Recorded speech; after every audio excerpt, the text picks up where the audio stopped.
Hello everybody. Looks like the gauge says it's empty. Let's take a walk into the kitchen and see what's in the fridge today, guys.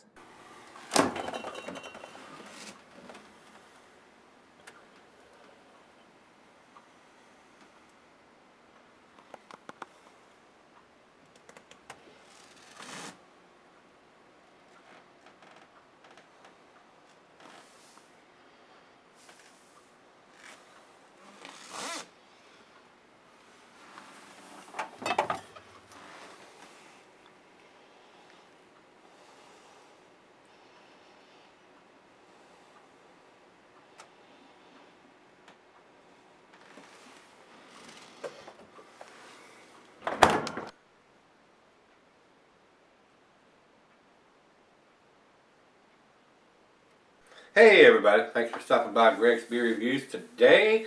Here we are into December and we're getting into the Christmas beers. This is Port Brewing's Santa's Little Helper Bourbon Barrel Aged beer. And before I get into the beer, I will make a quick note here that Rate Beer and Beer Advocate both has us listed at 10%, and the bottle has 12%. So whether they've changed the recipe and kicked it up a couple notches there to the 12%, the information on both of these sites is incorrect. So they got it on the bottle, so we don't have to guess or think we're drinking a 10% when it's a 12%. And I have bourbon barrel aged on both of the sites, so I know I got the correct beer. And this is corked and caged, which usually means it's a pricey beer. This was sent to me by Robert and Tony, so thank you both for sending me the beers that you sent. I cannot get Port Brewing beers here. They are out of San Marcos, California. It's got Santa Claus sitting around in his underwear and t-shirt, and looks like Rudolph and an elf, and the elf has got a candy cane tap pouring the beer. Very, very nice. I don't have an IBU listed here, and I don't have it listed on either site here. But this is an Imperial Stout aged in bourbon barrels. So this ought to be really pleasant. I do like a lot of the stuff that Port Brewing does, and their Lost Abbey series is exceptional. They do several different. They do the Port Brewing version of the beers, and then they do the Lost Abbey beers done by them. And the Lost Abbey beers have been phenomenal. I have not had a bad beer from these guys as far as I can recollect. So they do some really tasty stuff. I will fuss a little bit. They've got more than an inch of headspace. The beer is only up to here, where it should be up to here. So they need to check their little bottling machine, because they're screwing us out of about a swallow there, guys. So don't make me slap you. Fill the bottle up to where it's supposed to be. I don't know what Robert and Tony paid for this beer, but I'm sure it was a fairly pricey beer. Anytime you see a small bottle like this, it's got a cork and a cage in it, and it's aged in bourbon barrels on top of that, it's not a cheap beer, guys. And it's a 12%er on top of that. It would not surprise me that this wasn't a $12 to $18 bottle of beer, especially to be an 18% stout, Imperial Stout, aged in bourbon barrels. So, give us our money's worth, guys. Come on. Step up to the plate. I'd like to see the IBUs on the label too, just for reference. But I know it's a big beer, and like I said, I don't see any dating on the label. There may be something printed on the bottle, but with a black stout beer in there, it's hard to see it. Plus, it's right out of the fridge and it's sweating. I will take a closer look to see if there's anything written on it when we come back for the final chug, but I don't see anything written in white or yellow that's standing out. So whether there's something digitized on it or not, I am not sure. But like I said, we'll take a closer look when I come back. Commercial description on this one, guys. It says, barrel-aged version of the Port Brewing Santa's Little Helper. 2009 will be the inaugural release of this wintertime classic. After brewing the 2008 batch of Santa's, we thought, wonder what this would taste like aged in bourbon barrels. I wonder that a lot of times on a lot of the double imperial that are not aged in bourbon barrels. And I'll say this a lot of times, guys. The only way that I think the beer could be better would be put it in some bourbon barrels. So give it that little extra kick. So let's go over to the food pairings on this particular one. It's going to be your typical Imperial Stout. The cheese is buttery, brie, good Havarti Swiss. And since it is a stout, it should go well with all your chocolate dishes. And the meat is beef, smoked meat, game, and grilled meat. Glass red pint, Becker Night, tumbler snifter, oversized wine glass. Got my favorite glass again today. It says here can be sold for long periods under the proper conditions. And when they say under the proper conditions, that means it's not in some 90-degree in the sun, hot closet, or anything like that. It's cellared between 55 and 70 degrees for the correct. 55 probably works best. If you have a cool, dark place to put your beers that you want to cellar, that would be good. I don't think you want to probably put this into something that's going to be around 30, 35 degrees. That's a little chilly for to be cellaring it for a long time. 55 is your optimal temperature there, right around 55 degrees, no more than 70. So let's get the cage and the cork off of this and see if I have enough strength to get the cork out of this thing. Sometimes they come out rather easy, and sometimes I need a pair of damn vice grips to get them off. Especially out of these little smaller bottles sometimes. Let's see how easy. Oh yeah, this one's going to come out okay. Well, let's just hope it doesn't spew all over the place, guys. It seems like it's under fairly a lot of carbonation here. Let's see what kind of pop we get. Big pop means a lot of carbonation. Yeah, decent pop. Not an overly carbonated pop. Just the right amount, in my opinion. 12%. Down the center we go.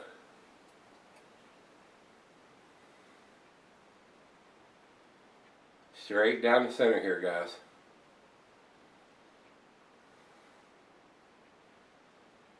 Very nice. Very nice. About a finger of khaki, off-colored, off-white colored. Basically a beige tan head on that. Over into the light. I'm not getting any at all. Not even through the thin part of the glass at the bottom. Very dark, pitch black beer. Very good looking stout. Let's get a nose on it. Definitely getting the bourbon. So it tells me they use a fresh front bourbon barrel that's never had beer in it before. Big bourbon notes. Very nice. Little bit of alcohol. 12% now. 12%. This is a sipper. This is probably not something you want to drink in a bar or a pub, or at least have multiple glasses of it and then try to drive. This, if you're going to drink this in a pub or a bar, make sure you got somebody that's going to drive you home. That's why I do my drinking here at the house. I don't have to worry about the long arm of Johnny Law and looking at that flashlight with a little alcohol sniffer on it that says, "Have you been drinking?" "No, sir." "Teet." "You're lying." Get out of the car, then you're doing one of these numbers, touching your nose and walking the line, and then you end up in the back of a police car. No, no, no, don't do it. Just say no, don't do it.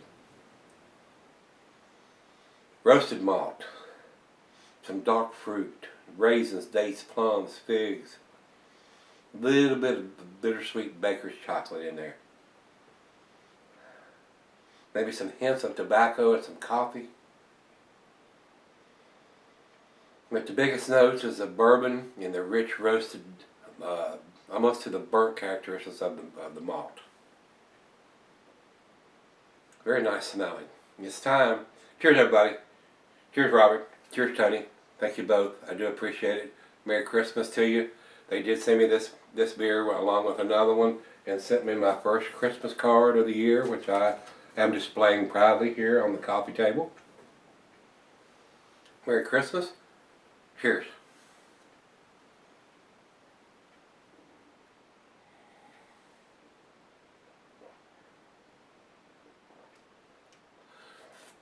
Big bourbon notes. A little bit of alcohol in this one, guys. Prime candidate to cellar. 1, 2, 3, 5, even longer. years on this beer. 12%. This beer is selling for 20 years.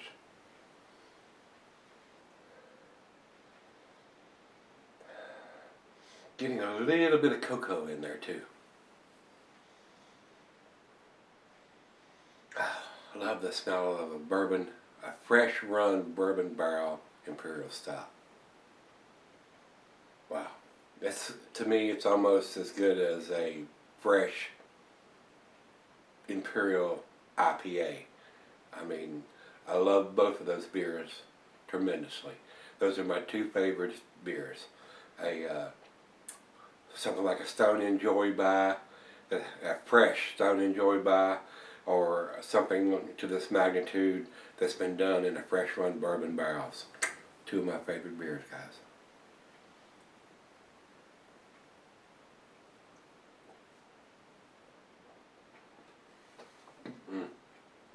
That is delicious.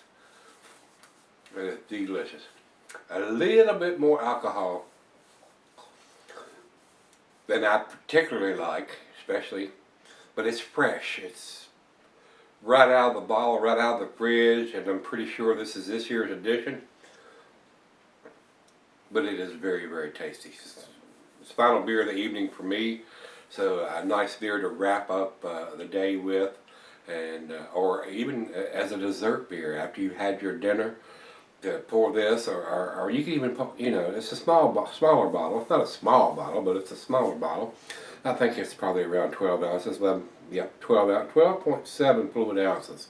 So you could share this. You could pour yourself a half a glass and pour your significant other, girlfriend, wife, boyfriend, if case may be, and share it with somebody you love or you care a lot about, or a good friend, instead of drinking it all yourself. And I'm going to do that with this. So I'm going to take it out there, and she's outside on the deck smoking a cigar, and I'm going to probably fire up one to go out there and join her and let her sip on this a little bit too. So let's let this warm up a little bit, and we'll see where this one ends up. Very impressed so far. I knew it would be. When I seen Port Brewing running, I'm going, that's going to be a good beer. Alright guys, I'll be right back. Let's see where this one ends up. Okay guys, I'm back. Got just a little left here. Been sipping on it about 30 minutes or so. Fired up a Alec Bradley Prensado cigar. It wasn't a Maduro wrap cigar, which I usually like to have with my stouts and Imperial Stouts, but it was pretty tasty.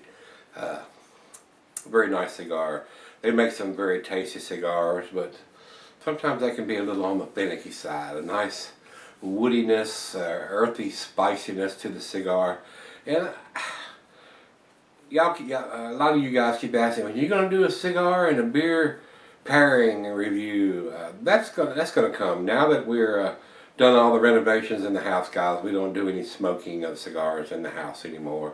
And I've got like a 10 by 10 canopy out on the deck, and a nice little fire pit that I got from Lowe's, and got plastic wrapped around the outside of it, and we go out there and fire the fire pit up, and it's about 42, 43 degrees outside here, and it's raining cats and dogs, and we can go out there and stay dry and stay warm and have our little smoking room outside on the deck. So hopefully, once springtime gets here, I don't have enough light out there to do a cigar beer pairing review. Once it gets a little warmer, and I'm not saying that's out of the question, on the weekend I may have time to do a beer review cigar pairing together out there. So it's coming. It's coming. I've been smoking cigars now about 2 years, so and I've smoked enough to know what I'm tasting in a cigar and what it pairs well with. But I like the heavier cigars now. The Maduro wrap cigars, something with a big, bold, full-bodied taste, usually. Not something I would drink and smoke with a lager, but it goes well with a nice double IPA. Especially the Maduro wrap ones go very well with the Imperial Stout. So let's get on with this one. A great beer, thanks to to Robert and Tony for sending me the beers they send, and the Christmas card. Merry Christmas again to both of you. It is the season. Here we are in December. Very nice beer. Port Brewing does some really tasty beers. Like I told you earlier, their Lost Abbey series is exceptional. And this is pretty damn tasty. For a 12%er, it was rather boozy when I first opened it up, but now I've been sipping on it. I don't know whether I've got accustomed to it or it's mellowed out just a little bit. I am getting some rich roasted malt, some dark fruit, some cocoa, bittersweet chocolate, rich roasted, almost to the burnt characteristics of the malt. And the bourbon is definitely there, guys. Final chug.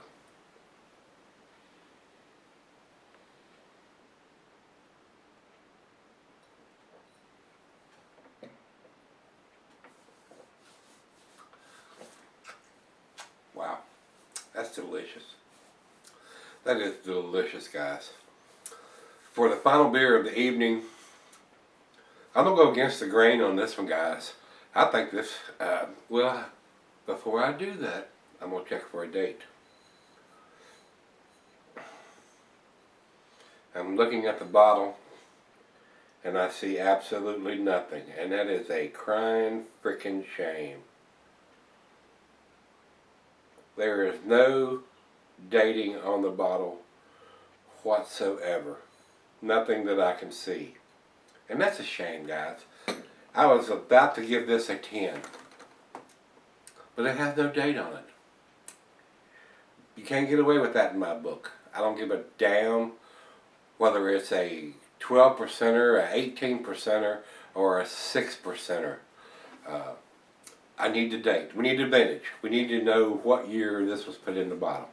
I'd like to see the month on there. The day is not critical on this style of beer, an Imperial Bourbon Barrel Aged Stout.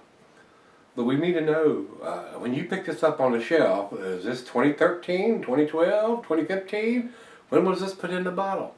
And they neglect to do that. So this is a 10 beer in a 9 bottle.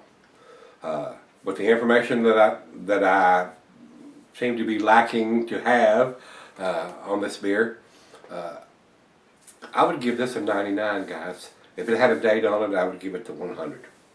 If we had a vintage on this beer somewhere, I would give it 100. It's definitely worth picking up if you get your hands on it. And I'm pretty sure, I'm not absolutely positively, but I'm pretty sure it's the 2015 edition, because the information I've got on Rate Beer and Beer Advocate says this is a 10%er and this is a 12%er. So I think they've kicked it up a notch or two for the 2015 edition here, but I want to see that written somewhere. So we're not guessing. So you don't have to go to their website. It needs to be printed on the label or on the bottle somewhere.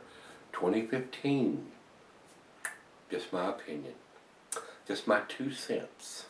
Alright, like I said, it's a 98 or a 99 to me. And it's a 10 beer to me, but we don't have the information knowing when it was put in the bottle. And I'm sure that Robert and Tony picked up the freshest bottle they could get their hands on, and it's not their fault. It is definitely the people that send me beers and that don't have dates on them. It's not their fault. They just grab the freshest beer they can get, whether it's at a beer store or at the brewery. It's up to the brewery to put that information on there, and if they choose not to, they suck.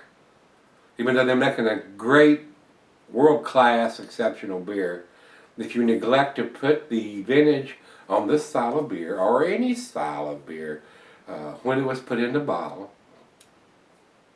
I got a problem with that, guys. I seriously do. I really do, and I use the F-bomb a lot, and I cuss, and I do this, and a lot of breweries step up to the plate, and I know that machinery is expensive, but damn it, it's just as critical as the brew kettle to me. Put the vintage on the bottle. And if you choose not to, I think you're an asshole. I do. Even though you're making a world-class, exceptional, outstanding beer, if you choose not to put the vintage on the label or on the bottle somewhere, you're an asshole. So, that's just my 2 cents. So, enough of that. You know, when I think about the beer, over to Beer Advocate, they say 86 in the very good range. And over to Rate Beer, they say overall 98, but only 78 in the style. So we got a 98, we got an 86, and probably about a 98 or a 99 for me on this one. I enjoyed this thoroughly. I just wish it had a vintage on it somewhere, because the ABV listed on both sites is 10% and this has 12% on the bottle. So I know there's something going on there. They've changed the recipe. It's a little stronger for this year's edition, but they need to put that on there. They need to print it on there. And I hate to keep harping on that. And you know, and everybody that follows me, 18,000 subscribers, you know how I feel about dating beers. And you don't have, and and I've told you this before, guys, they don't have to. If the states they send this beer to does not require them to put that on there, they don't have to. But I'm going to call them out on the damn carpet, and I'm going to cuss and fuss because they don't have it on it. And it's usually going to cost them a grade point. And it costs these guys a grade point today. 10 beer and a 9 bottle. So, if you've had this one from them, it's a great beer, guys. It really, really is. Especially if you pick this up and it's a 12%. I'm pretty sure it's a 2015 edition. Just want to see them print that somewhere on the bottle. The label, digitized on the bottle, whatever it takes. Hire you a damn somebody at the end of the bottling line to put a sticker on it if you can't afford to print the label on the label or on the bottle somewhere. And printing on the 6-pack or the case is asinine to me. You might as well print it on the side of the truck, because nobody's going to freaking see that, because nobody buys it in those quantities usually. So, my 2 cents. My rant is over. I love this beer. Very tasty. If you've had this one from Port Brewing, Santa's Little Helper, bourbon barrel aged, let me know what you think. I loved it. Pretty damn tasty. Alright guys, we're out of here. Come on back tomorrow. Let's go see what's in the fridge. See you then.